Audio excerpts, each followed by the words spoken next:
ना गड़बड़ कह रहे हैं, देख करके तुम्हें गड़बड़ कर रहा है। 3, 2, 1 फिर से स्टार्ट करें। हम लोग किरातार्जुनीय महाकाव्य पढ़ रहे हैं, ठीक है। द्वितीय श्लोक क्या है? कृत प्रणामस्य महिमहि भुजे, कृत प्रणामस्य महिमहिभुजे, जितां सपत्नेन निवेदयिष्यतः, जितां सपत्नेन निवेदयिष्यतः, विद्यते तस्य मनो न हि प्रियम्, न विव्यथे तस्य मनो न हि प्रियम्, प्रवक्तुमिच्छन्ति मृषाहितैषिणः, प्रवक्तुमिच्छन्ति मृषाहितैषिणः। प्रियम की जगह प्रिय बोल दिया, ठीक है, फिर ठीक है, प्रियम है, ठीक है, इतना समझता है। कर्म है, ठीक है, कर्म में क्या होता है, क्या होता है। अब यहाँ पर कृत प्रणामस्य अर्थात विहित प्रणते हैं वनेचर से, क्योंकि वनेचर आ गया और फिर इसने प्रणाम किया, विहित प्रणते हैं, इसने प्रणाम कर लिया है। तस्य अर्थात वनेचर से, उसी के विषय में चल रहा है, ठीक है। तो प्रणामस्य सपत्नेन जिता महिम महिभुजे निवेदयिष्यतः, ठीक है। क्योंकि सपत्नेन अर्थात शत्रुणा, सपत्न शब्द शत्रु पर्यायवाची शब्द है। सपत्न शब्द का अर्थ क्या है? शत्रु, ठीक है। वैरी सपत्नारी दूषण द्वेषण दुर्वेदा इत्यमरा आया, ठीक है। शत्रुणा जिता महिम महिभुजे निवेदयिष्यतः, जिता अर्थात स्वायत्तीकृता, स्वकृता, स्वीकृता, अङ्गीकृता महिम पृथ्वीं महिभुजे युधिष्ठिराय राज्ञे, महिम भुनक्ति थी, महिभुक् प्रत्यय हुआ, ठीक है। अर्थात तो मही भुजे अर्थात राज्ञ, जो मही अर्थात धरती को पालन करते हैं, ठीक है। पालन अर्थ में भूल जाते हैं, कभी कहा था ना, है कि नहीं? अर्थात मही को भोग करते हैं, ऐसा कर सकते हैं, कोई आपत्ति नहीं है। पर महिम पालयति अवन अर्थ में, ठीक है, पालन करते हैं ना राजा। जिता महिम महिभुजे निवेदयिष्यतः अर्थात ज्ञापयिष्यतः, ज्ञापन करते हुए, ठीक है, बताते हुए उसका, तस्य अर्थात वनेचरस्य मनः न विद्यते, यथ धातु है, यथ संचलनयोः धातु है, ठीक है। और फिर विद्यते का पर्याय क्या कहोगे? न चचाला, है कि नहीं? न विद्यते अर्थात न चचाला, तस्य मनः हृदयं न चचाला ही। अब यहाँ पर अर्थांतर में आ सकते, हे हितैषिणः प्रियं मृषा प्रियं वक्तुं न इच्छन्ति, ठीक है। हे हितैषिणः मृषा प्रियं प्रवक्तुं न इच्छन्ति, हितैषी जान लो, एकदम इच्छते थे हितैषी, ठीक है।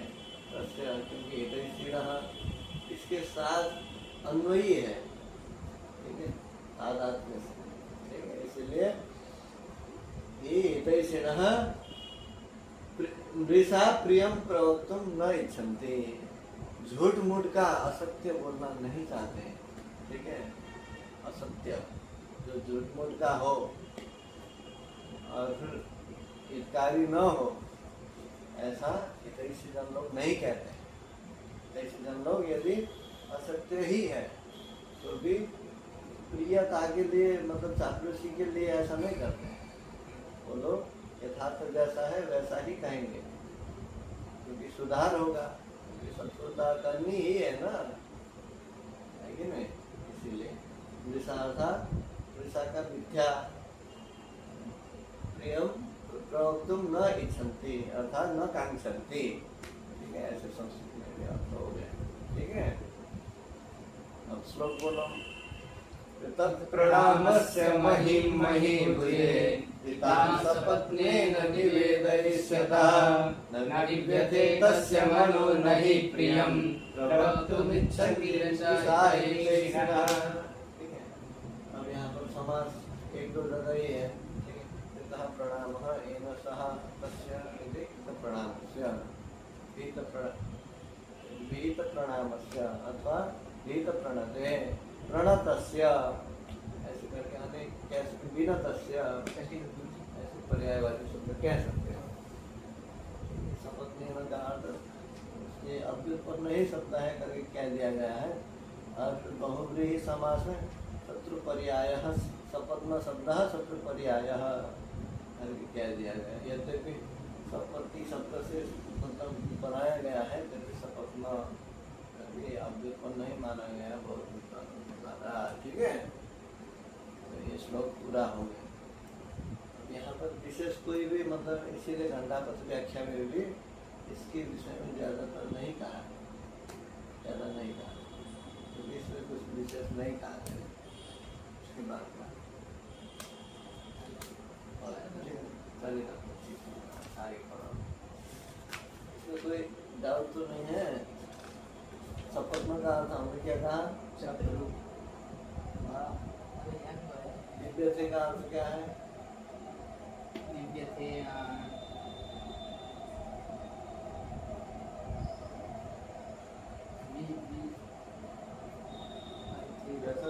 भय संचालन में होना, ठीक है।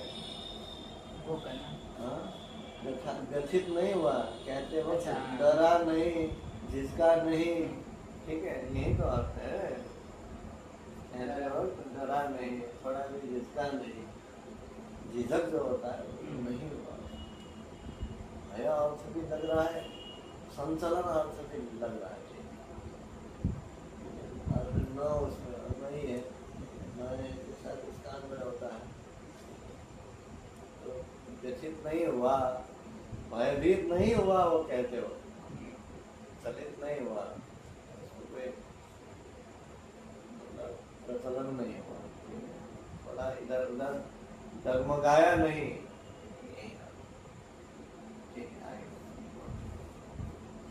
द्विषां विघाताय विधातुमिच्छतो द्विषां विधाताय विधातुमिच्छतो रहस्यनुज्ञामधिगम्य भूभृतः रहस्यनुज्ञामधिगम्य भूभृतः रहस्यनुज्ञामधिगम्य भूभृतः रहस्यनुज्ञामधिगम्य भूभृतः ससौष्ठवौदार्य विशेषशालिनी ससौष्ठवौदार्य विशेष ससौष्ठवौदार्य विशेषशालिनी ससौष्ठवौदार्य विशेषशालिनीं विनिश्चितार्थामिति वाचमाददे विनिश्चितार्थामिति वाचमाददे विनिश्चितार्थामिति वाचमाददे विनिश्चितार्थामिति वाचमाददे।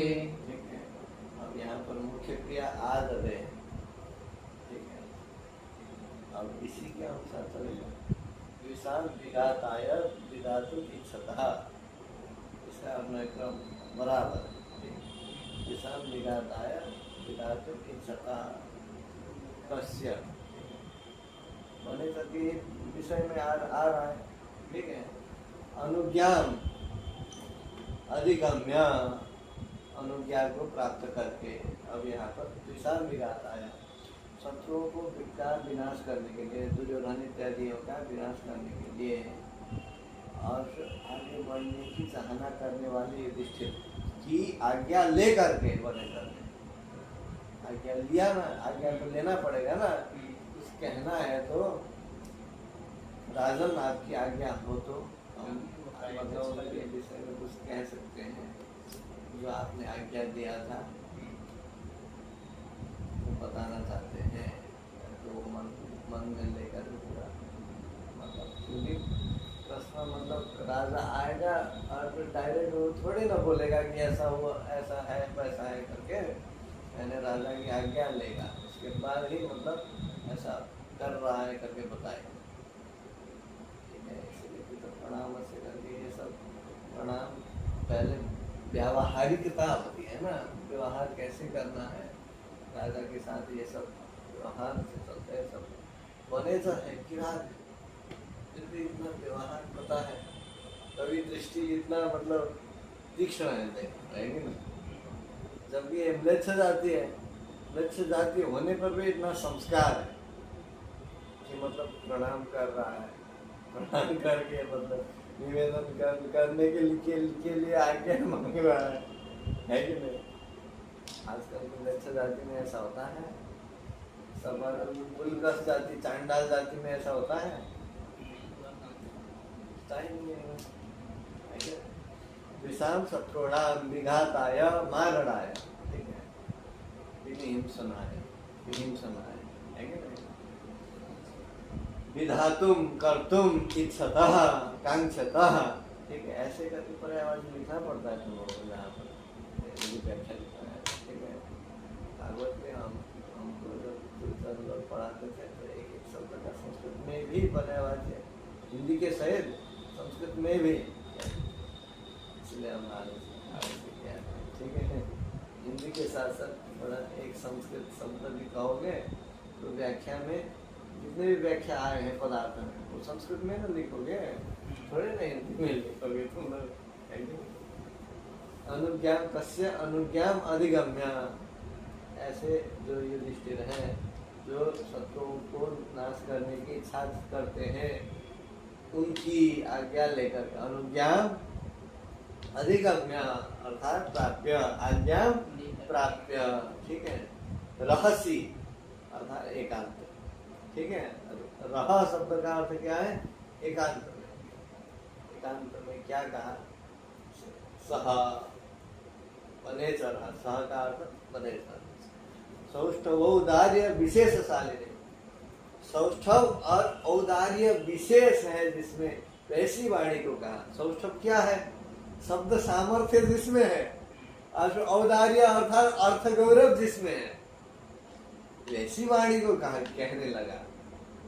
अब आददे है अर्थात व्याजहार, सौष्ठव औदार्य विशेषशालिनी, इसका मतलब शब्दशः जब तुम अर्थ करोगे तो क्या क्या लिखोगे, क्या कहोगे? शब्द सामर्थ्य, शब्द सामर्थ्यार्थ गौरव युक्ताम, शब्द सामर्थ्यार्थ गौरव युक्ताम वाचम वाणी आददे व्याजहार, है कि नहीं? ऐसे करके कहना पड़ेगा तुम। आददे का अर्थ क्या है? उसने मुंह खोला, मुंह खोलने के अर्थ में है ये धातु, क्योंकि अंगो दो नास्य विहरणे करके धातु है, उससे आत्मनेपद मुंह खोलने के अर्थ में होता है, ठीक है। मुंह खोलने का अर्थ क्या है? बोलना। मुंह खोला उसने, बोला उसने। देखो ये मुंह खोला करके ये हिंदी में बहुत प्रचलन है ना, उसने आज आकर के मुंह खोला, मतलब ये बात बताया, है कि नहीं? यही धातु से हुआ है, यही सूत्र से हुआ है, ठीक है। अब यहाँ पर देखो, ठीक है, समास क्या हुआ है? तो यहाँ पर नहीं, ज्यादातर समास नहीं है, ठीक है, विघात आया।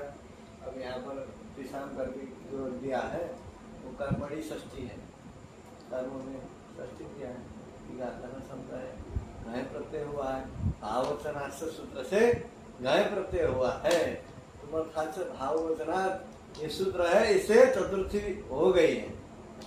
विषाम विघाताय, विघाताय चतुर्थी हुई है, पहले गाय प्रत्यय हुआ है, विघातः शब्द गाय प्रत्यय से बना है, विघाता शब्द ये वो ढोल इत्यादि करके नहीं बना है, ठीक है। यहाँ पर गाय प्रत्यय है, भाववचनार्थ, ये सब टीका का अनुगमन करोगे तो लग जाएगा, ठीक है। श्रृंगेरी जाकर आजकल क्या है, श्रृंगेरी जाकर के साहित्य पढ़ने लगे, इनका मतलब व्याकरण शास्त्र तक जो नहीं जा सकता, पहले साहित्य 2-3 साल बैठ करके साहित्य पढ़ना है, उसके बाद ही व्याकरण पढ़ने पाओगे, पढ़ पाओगे। यहाँ से जाकर के साहित्य ही पढ़ रहे हैं, नहीं साहित्य बंद रहे। यहाँ से साउथ जाओ और वहाँ का व्याकरण पढ़ने के लिए जाओ तो साहित्य पढ़ना पड़ेगा, क्योंकि न्यून योग्यता वाले हैं कि मतलब वो शास्त्र नहीं पढ़ सकते जैसा उनको लग गया, ऐसा पता चला है। अब यहाँ पर अनुज्ञान, ठीक है, अनुगता सा ज्ञान, ठीक है। अब यहाँ अनुप्रत्यय हुआ है तो यहाँ पर आतस्थोप शब्द से अनुप्रत्यय होगा। अनुज्ञा का अर्थ क्या होता है? आज्ञा, ठीक है। अब सौष्ठ औदार्य विशेष सारे, सौष्ठ वंश औदार्य स, ठीक है, सौष्ठ औदार्य, ठीक है। और तयोर विशेष इति सौष्ठ औदार्य विशेष, ठीक है। सौष्ठ औदार्य विशेषम शीलयते या सा, ठीक है।